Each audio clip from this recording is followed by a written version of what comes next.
Les matins de France Culture, Guillaume Erner. Emmanuel Macron entame aujourd'hui son deuxième jour de visite officielle en Pologne. Hier, face à son homologue polonais Andrzej Duda, le président français a appelé à un tournant dans les relations entre Paris et Varsovie. Outre les sujets clivants comme le climat, l'état de droit ou la politique migratoire, les discussions ont porté sur le renforcement de la défense européenne. Pourquoi cet appel à la coopération militaire, particulièrement avec la Pologne? Bonjour Pierre Haroche. Bonjour. Vous êtes chercheur en sécurité européenne à l'Institut de recherche stratégique de l'école militaire. Expliquez-nous pourquoi, en Pologne, le président français a mis l'accent sur ces questions de défense au premier jour de sa visite. Je pense que la défense, c'est un point qui peut être intéressant pour les relations franco-polonaises parce que la particularité de la France et de la Pologne, c'est que c'est peut-être les deux pays de l'Union européenne qui prennent aujourd'hui la défense sérieusement.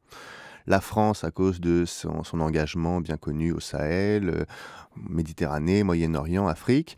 La Pologne, parce qu'elle se sent en première ligne face à la menace russe, et que c'est un peu la grande puissance d'Europe de l'Est face à la menace russe.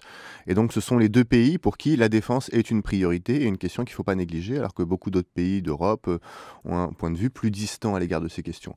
Alors, ils n'ont pas la même approche, ils n'ont pas forcément les mêmes priorités en termes de menaces, mais les deux considèrent que c'est important, et donc, si on veut, un compromis franco-polonais serait proche d'un point d'équilibre européen sur cette question. Donc le dialogue entre les deux peut être intéressant et les deux ont intérêt à ce que les choses avancent. Bon, pour le dire franchement, la Pologne a peur de la Russie.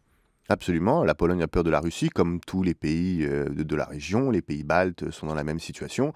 Pour des raisons géographiques, parce qu'ils sont tout proches, parce que pour des raisons historiques aussi, ils ont été envahis plusieurs fois. Il faut rappeler ce qu'a été l'histoire de la Pologne et dans quelle mesure la question des frontières dans cette région du monde est une question qui a été brûlante à l'époque donc du XXe siècle, au début du XXe siècle, et pourrait, pourquoi pas, redevenir une vraie question, comme on le voit d'ailleurs en Ukraine, en Crimée.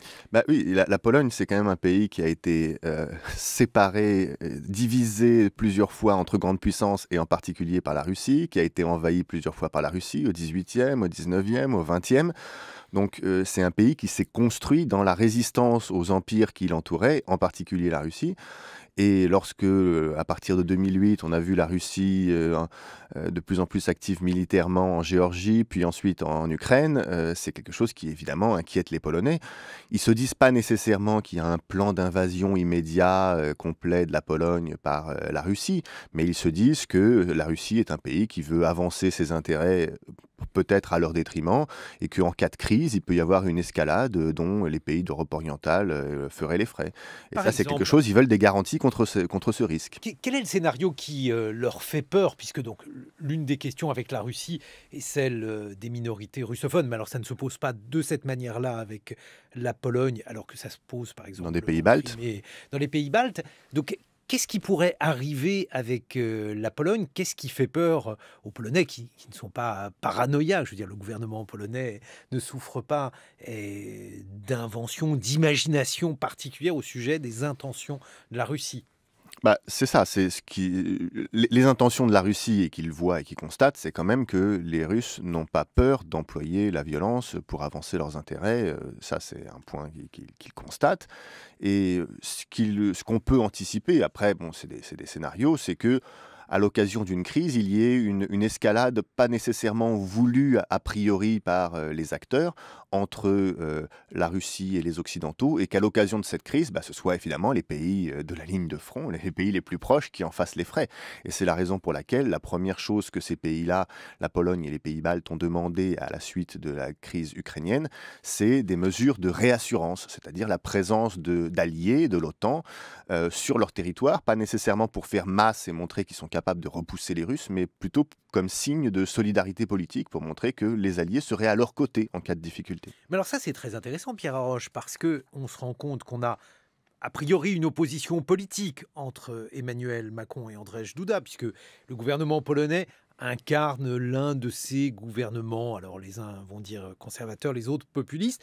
Mais au-delà donc de cette divergence politique, il peut y avoir un intérêt stratégique. Voilà, il peut y avoir un intérêt stratégique à renforcer la défense européenne.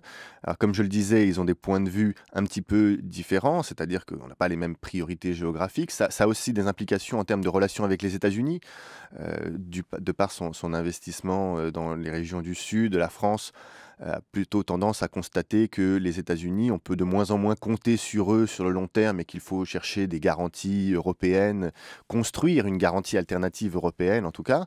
La Pologne est encore sur une politique qui investit essentiellement sur la relation transatlantique avec les États-Unis, comme la principale puissance capable de les protéger vis-à-vis de la Russie. Mais là aussi, c'est des points de vue qui sont complémentaires et finalement, l'addition de ces deux points de vue donne quelque chose d'assez proche du centre de gravité européen. Donc, une discussion entre les deux, si les deux sont motivés, peut faire avancer le débat sur la défense européenne. Et d'ailleurs, Emmanuel Macron a dit « Je serai heureux le jour où les Polonaises et les Polonais se diront « Le jour où je suis attaqué, je sais que l'Europe me protège ». C'est une déclaration tout à fait importante. Oui, alors il faut voir aussi que Emmanuel Macron cherche à convaincre à la suite d'un moment où il a suscité des inquiétudes. Parce que lorsqu'il a parlé d'entamer un dialogue avec la Russie, lorsqu'il a parlé de l'OTAN en état de mort cérébrale, ça inquiétait des partenaires d'Europe de l'Est qui se disaient: «Qu'est-ce que ça veut dire? Est-ce que la France n'est plus vraiment notre allié? Est-ce que la France considère que maintenant il faut se tourner vers la Russie?» Et donc il fallait aussi rassurer, de dire: «Non, si on parle avec la Russie, ça ne veut pas dire qu'on est du côté des Russes et qu'on n'est plus vos alliés. Il a rappelé: «Je suis d'abord pro-européen, même si je suis favorable à un dialogue avec la Russie, un dialogue sans naïveté. Et puis, d'autre part, le fait qu'il ait critiqué la situation de l'OTAN, ça ne signifie pas qu'il n'est pas solidaire en cas de difficulté de ses alliés. Merci Pierre Haroche. Je rappelle que vous êtes chercheur à l'Institut de recherche stratégique de l'École militaire. Merci à vous.